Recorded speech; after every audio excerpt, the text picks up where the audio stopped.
অনেকে বলে বাবা আজকে হরিনাম হচ্ছে, আজ তো হলো, আবার কাল।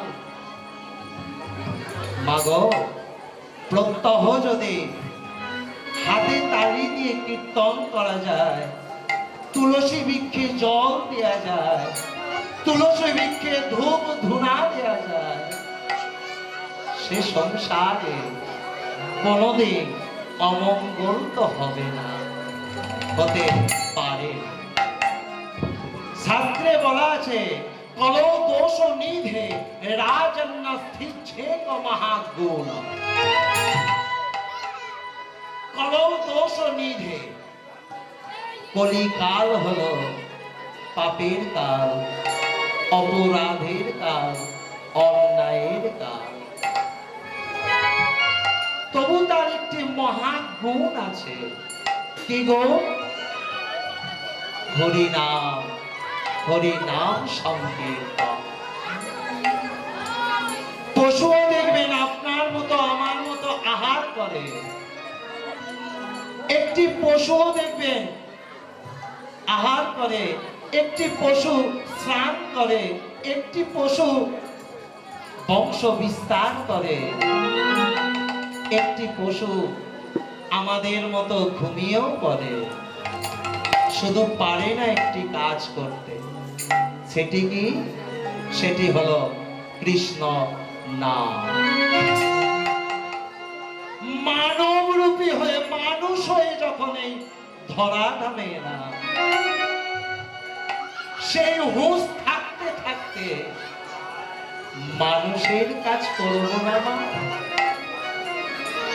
আর যদি মানুষ জন্ম নিয়ে মানবের কাজ না করি, ভগবান বলবে তুই যা করছিস কর। মানুষ হয়ে যখন মানুষের ধর্ম পালন করলি না, এর পরের বারে তোকে ওই পশু কুলে জন্ম নিতে হবে।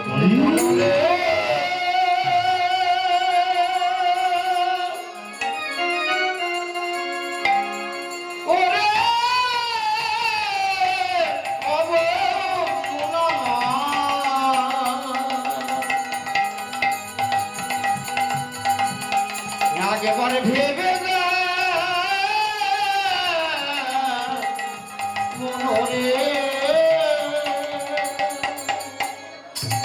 তাই মানুষ হয়ে যখন এসেছি, 84 লক্ষ জনে ভ্রমণ করার পরে এই দুর্লভ মানব জন্ম,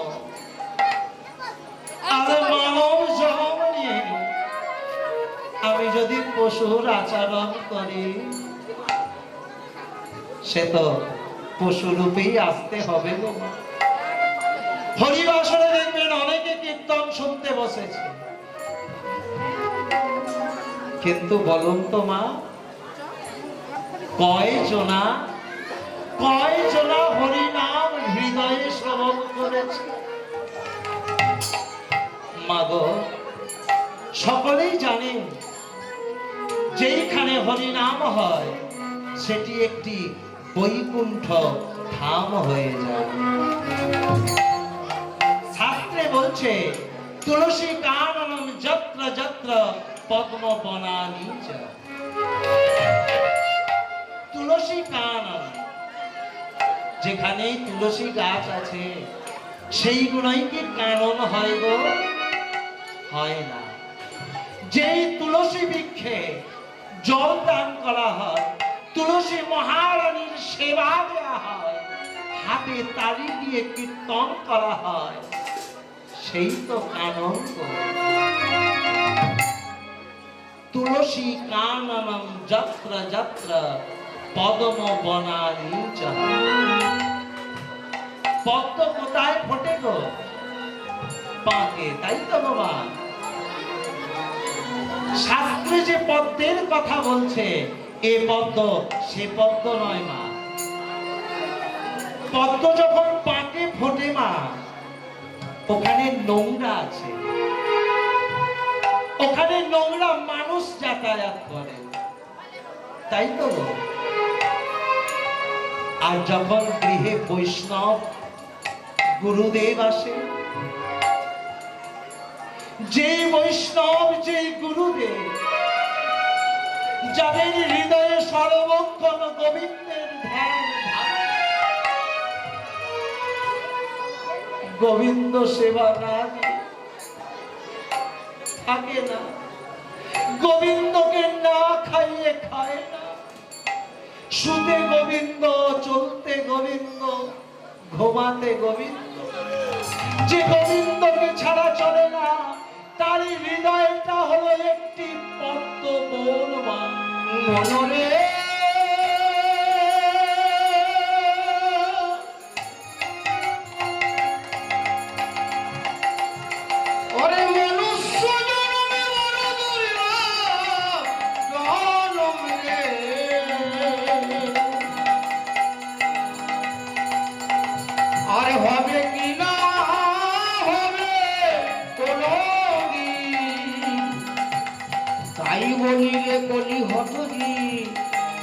সময় থাকিতে আপনার কাছে আপনি চলরে অলিহত।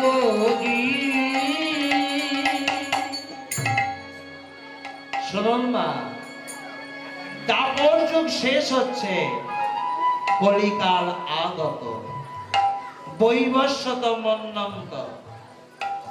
ভগবান শ্রীকৃষ্ণ যুধিষ্ঠিরের ধর্মসভায় বসে আছে। মহারাজ যুধিষ্ঠির ভগবানকে বলছেন, প্রভু আপনার চরণে আমার একটি প্রশ্ন ছিল, বলো বলো তোমার কি প্রশ্ন আছে? যুধিষ্ঠির মহারাজ বলছে, প্রভু আর এবার তো কলিকাল আগত, আমার জানতে ইচ্ছা করে এই কলিকালের মানুষ কেমন হবে। তখন ভগবান বলছে, তোমার জানার ইচ্ছা হলো কলির মানব কেমন হবে। ঠিক আছে মহারাজ, ঠিক আছে যুধিষ্ঠির মহারাজ। আচ্ছা এই যে অমন করে চেঁচাচ্ছেন কেন? হ্যাঁ, কিছু বলবে? না না, আপনাকে না, ওই যুধিষ্ঠিরের ধর্মসভায় ভীম আছে, ভীম একটু চঞ্চল বাবা, তাই ভীম একটু উসঘুস করছে কিছু বলার জন্য। ভগবান বলছে যে, ও ভীম, মনে হচ্ছে তোমারও কিছু প্রশ্ন আছে। হ্যাঁ দয়াময়, আমার জানতে ইচ্ছা করে এই কলিকালে ধর্ম কেমন হবে, কলির ধর্ম কেমন হবে। তখন থেকে বাবা অর্জুন বলছে, সখা আমার জানতে ইচ্ছা হয় এই কলিকালে মা বাবা কেমন হবে, এই কলির মা বাবার আচরণ কেমন হবে। আচ্ছা আচ্ছা আচ্ছা, তো দেখো এই যে সহদেব নকুল, আচ্ছা থাক, বুঝতে পেরেছি তোমাদেরও প্রশ্ন আছে। তবে শোনো, আজকে আমি কারোর প্রশ্নের উত্তর দেব না, কারণ আজ আমার একটু কাজ আছে, আমাকে এখনই চলে যেতে হবে। তাই কি মা ভগবান এড়িয়ে যাচ্ছে? সত্যি কি এড়িয়ে যাচ্ছে? না মা, আমরা কলির মানব, আমাদের হাতে ধরে যদি না শেখানো হয় আমাদের শিক্ষা হবে না। দেখবেন বাবা, একবার বললে যদি মানুষ শিখে যেত, তাহলে এত দিনের পর দিন এত হরিনাম হতো না, এত ভাগবত কথা হতো না, তাই তো গো মা। যেমন দেখবেন বর্ষাকাল, বর্ষা হয়েছে, বাবা মার বাজারে বেরিয়েছেন, বাজারে থলিটা নিয়ে, তখন 4 বছরের ছেলে বলছে, বাবা বাবা আমিও তোমার সঙ্গে বাজারে যাব। বাবা তখন বলছে, না রে বাবা, অত লাফালাফি করিস না, পড়ে যাবি। না বাবা, আমি পড়বো না, আমার বয়স হয়েছে। যেমনি বাবা ওই বাচ্চা ছেলেটি বাবার সাথে বাজারে যাওয়ার জন্য আনন্দে নাচতে গেল, অমনি পা স্লিপ খেয়ে পড়ে গেল।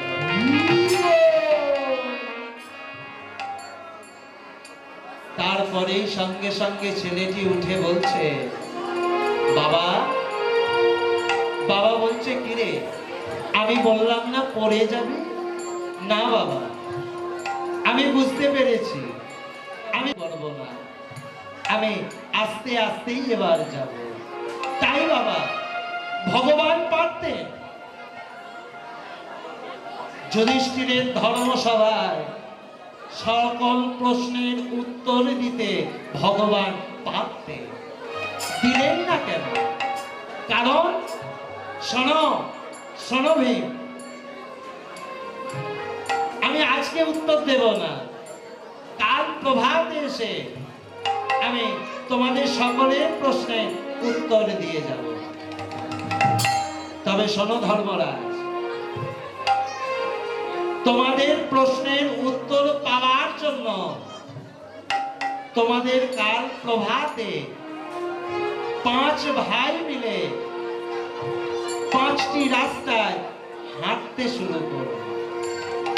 ও মায়েরা, যেমনি ভগবান এই কথা বলেছে, সঙ্গে সঙ্গে ভীম বলছে, এই যে অদয়াময়, এই জন্য তোমার কাজটাই কি এটা? আমরা 5 ভাই, আমরা কোনোদিন আলাদা আলাদা হাঁটি না, আমরা আলাদা কোথাও যাই না, আর তুমি বলছো আমাদের 5 ভাইকে 5টা রাস্তায় হাঁটতে হবে। তখন মহারাজ বলছে, শোনো প্রভু, ও একটু চঞ্চল, ও যা বলছে বলো। তারপর প্রভু, শোনো যুধিষ্ঠির, কাল তোমরা প্রভাতে 5টি রাস্তায় হাঁটতে বেরোবে, আর তোমরা হেঁটে আসার পরে আমিও রাজসভায় চলে আসব, আর তখন তোমাদের প্রত্যেকের প্রশ্নের আমি উত্তর দেব। ও মায়েরা, ঘুম পাচ্ছে মা? এক মা আর এক মাকে ডাকছে, বলছে, চনা, রাত হলো তো এবার বাড়ি যাই। আর ওই মা বলছে, দাঁড়া না, আরেকটু শুনো, আরেকটু শুনো। এ মা তত বলছে, চনা চনা। ও মায়েরা, মন দিয়ে শুনুন মা, ওই 2 মা কীর্তন শুনতে শুনতে একজনের জন্য আরেকজন মা চলে গেল। ওই মাকে ঘরে পৌঁছে দিয়ে এসে নিজে শয়ন করলেন।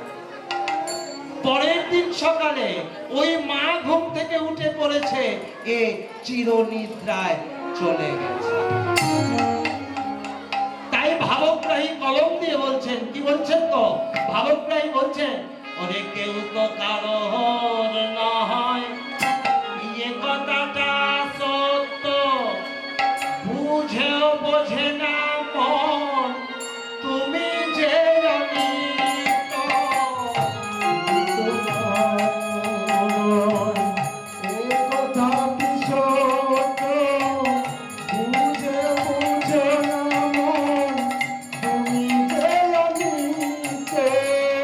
কেহ তো কাহার নয়,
যে কে ঘুম থেকে উঠবে সে একমাত্র গোবিন্দ জানে, আমরা কেউ জানি না। তাই এবার বাবা এদিকে কি হয়েছে দেখো মা, প্রভাত হওয়ার সাথে সাথে পঞ্চ ভাই, পাঁচজন ভাই বেরিয়ে পড়েছে, পঞ্চ পাণ্ডব। এবার ভীম বলছে দাদা চলো চলো দাদা, এবার আমরা পাঁচ ভাই রাস্তা ধরে হাঁটতে শুরু করি। তখন যুধিষ্ঠির বলছে আস্তে আস্তে আস্তে, শোনো ভীম, এত তাড়াহুড়ো করো না, কোনো কাজে এত তাড়াহুড়ো ভালো না। শোনো ভীম, তোমাদের সকলকে বলছি, তোমরা পাঁচ ভাই, আমরা পাঁচটা রাস্তায় যাচ্ছি, কিন্তু হাঁটতে বলেছে ভগবান, তোমরা যেন তার নাম নিতে ভুলো না। তাই কীর্তন করতে করতে তোমরা হাঁটতে শুরু করো। ওমা, প্রথমে চলেছে যুধিষ্ঠির মহারাজ। কোথায় না, বর্তমানে যেখানে নিউ দিল্লি, পুরানে নাম ছিল মথুরা, সেই যমুনা নদীর তীর ধরে চলেছে, আর বদনে কৃষ্ণ নাম করতে করতে চলেছে কে না যুধিষ্ঠির মহারাজ। কি বলছে, কৃষ্ণ কেশব কৃষ্ণ মাধব সুধা মাখায় কৃষ্ণ নাম, কৃষ্ণ কেশব কৃষ্ণ কেশব সুধা মাখা হরি নাম হরি নাম মধু মাখা হরি নাম।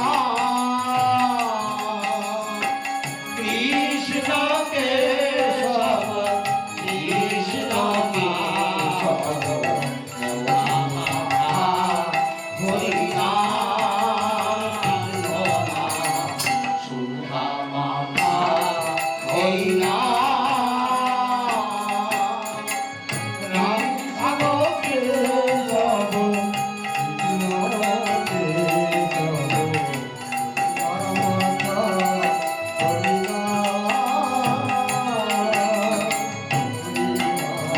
এই যে ওখানে ওটা কি তার সব জিনিস দেখা যাচ্ছে। হ্যাঁ হ্যাঁ হ্যাঁ, ওইটা, ওই তো ওই তো। না না মা, এখানে নয়, যুধিষ্ঠির মহারাজ দেখেছে। কি এই যে এই যে বাচ্চা বলতো, আচ্ছা মা, হাতির কটা পা গো? চারটে পা। হ্যাঁ, হাতির কটা কান আছে? হাতির চারটে পা, দুটা কান, একটি লেজ আছে, তাই তো বাবা? তাহলে যুধিষ্ঠির মহারাজ দাঁড়িয়ে বললেন কেন? যুধিষ্ঠির মহারাজ কি দেখে দাঁড়ালেন? হাতির সব ঠিক আছে মা, শুধু হাতির দুটো সুর আছে। যুধিষ্ঠির মহারাজ বলছে এমন হাতি তো আমি কোনোদিনও দেখি নাই, যে হাতি দুটো সুর আছে। এ তো ভালো কথা না। না না, আর আমি যাব না, আমি ফিরে যাই। আমি আজকেই তো ভগবান আসবে, আমি তার কাছে জিজ্ঞাসা করে নেব হাতির দুটো সুর কেন। ও মা, যুধিষ্ঠির মহারাজ বাড়ি ফিরে এলেন। আর এক ভাই চলেছে কে? ভীম। ভীম বদনে কীর্তন করছে আর চলেছে কৃষ্ণ কেশব কৃষ্ণ মাধব সুধা মাখায় কৃষ্ণ নাম সুধা মাখায় হরি নাম। কৃষ্ণ কেশব কৃষ্ণ কেশব সুধা মাখা হরি নাম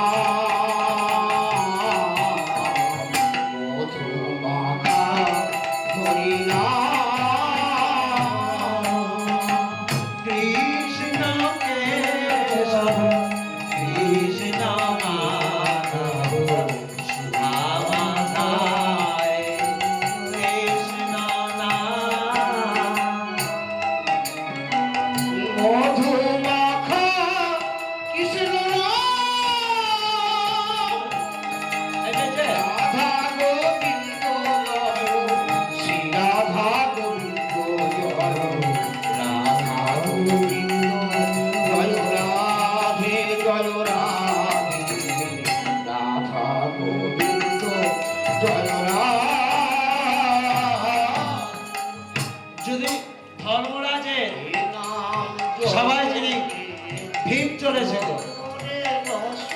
আর ভীম দেখতে পেয়েছে, কি দেখেছে না, যমুনার জলে একটি পশুর পচা গলা দেহ ভেসে যাচ্ছে।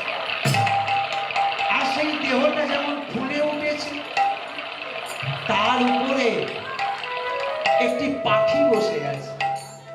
নদীতে তো পচা দেহ যায় গো মা, এ তো স্বাভাবিক ব্যাপার, তাই তো? আর পাখিও তাতে বসে থাকে। আমার ওই পাখিটা বাবা ঠুকরে ঠুকরে ওই পচা গলা দেহটাকে খাচ্ছে। স্বাভাবিক না? কিন্তু অস্বাভাবিক কি? সেটি হলো ওই পাখিটার ডানায় লেখা আছে কৃষ্ণ নাম। যার শরীরে কৃষ্ণ নাম লেখা আছে, সে নোংরা জায়গায় যাবে কেন গো? আবার যাবে তো যাবে, আবার সে খাবে কেন গো? ভীম তখন বলছে, এ তো ভালো না। আমি ভগবানের কাছে আজই গিয়ে জেনে নেব এটা কি জিনিস। তাই তো গো মায়েরা, যে সাধু হবে, যে সন্ত হবে, সে কোনোদিন নোংরা জায়গায় যাবে মা? সে তো যাবে না। তাই ভীম ফিরে এলো। এবার চলেছে আর একজনকে, না অর্জুন। অর্জুন বদনে কীর্তন করছে আর বলছে কৃষ্ণ কেশব কৃষ্ণ মাধব সুধামাধা কৃষ্ণ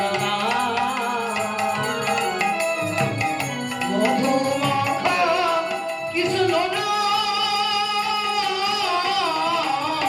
সুধা মাখা কৃষ্ণ কৃষ্ণ কেশব কৃষ্ণ মাধব সুধামাধা হরিনাম। মধুমাখা হরিনাম।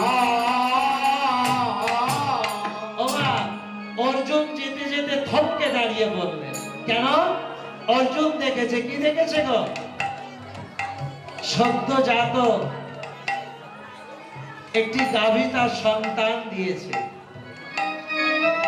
সেই সদ্যজাত সন্তানটিকে মা, ওই গাভী মা আদর করছে আর চাটছে। এমন আদর করছে, যেই জায়গাটা চাটছে মা, ওই সদ্যজাত সন্তানের গা থেকে রক্ত ক্ষরণ হতে শুরু করেছে।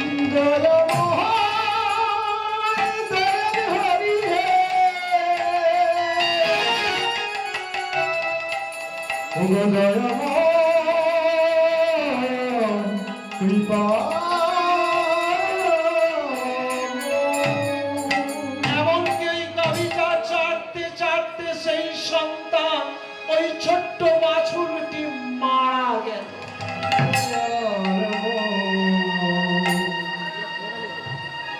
অর্জুন তখন বলছে, এটা কেমন মা, যে মাতা সদ্যজাত সন্তানকে আদর করতে করতে তাকে মৃত্যুর কোলে ঢলে পড়ে। না না, এই যাতা জিনিস না, এর কারণ জানতে হবে। আজ আমি সখাকে গিয়ে বলবো। অর্জুনও চলে এসেছে বাড়িতে। এবার কে আছে গো বাবা? নকুল আর সহদেব। সহদেব চলেছে। সহদেব যেতে যেতে বাবা ওই জঙ্গলের পথ দিয়ে যখন যাচ্ছে, হঠাৎ সহদেব দেখতে পেল একটি জায়গায় 6টি কুয়া খোলা আছে। ওই 6টি কুয়ার মধ্যে বাবা 4টেতে জল আছে আর 2টিতে জল নাই। তা আবার হয় নাকি গো মা? হয় 6টাতেই জল থাকবে, আর না হলে কোনোটাতেও থাকবে না। কিন্তু কেমন ঘটনা দেখো, চারটেতে জল আছে আর দুটোতে নাই। সহদেব তখন বলছে এ ভালো লক্ষণ না, আমি ফিরে যাই, আমি ভগবানকে গিয়ে জিজ্ঞাসা করে দেব। এবার চলেছে, তাহলে পঞ্চ পাণ্ডবের বোঝা হয়ে গেল তোমার। হ্যাঁ ও মায়েরা, ভালো লাগছে না? বন্ধ করে দেব? ওই মা বলছে দিবি দে, আর একটু গাইবো মা, গা।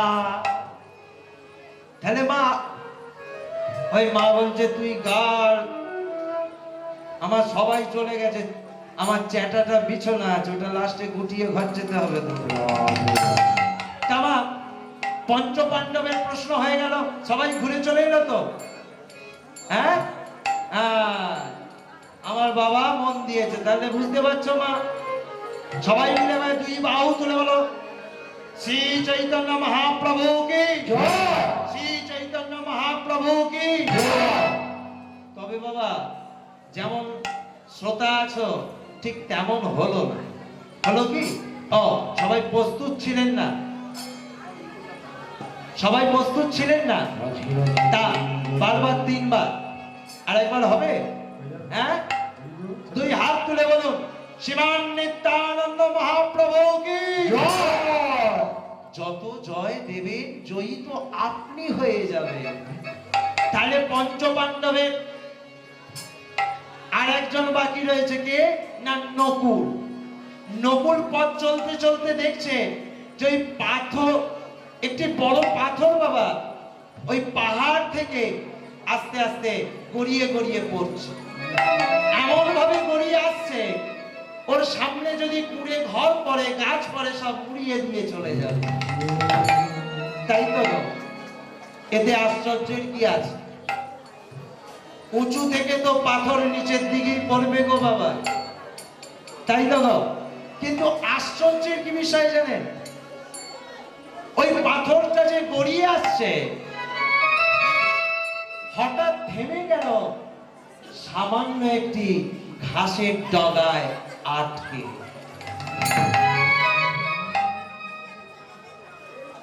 গাছ ভেঙে গেল, আটকালো না, আটকে রইল কিসে?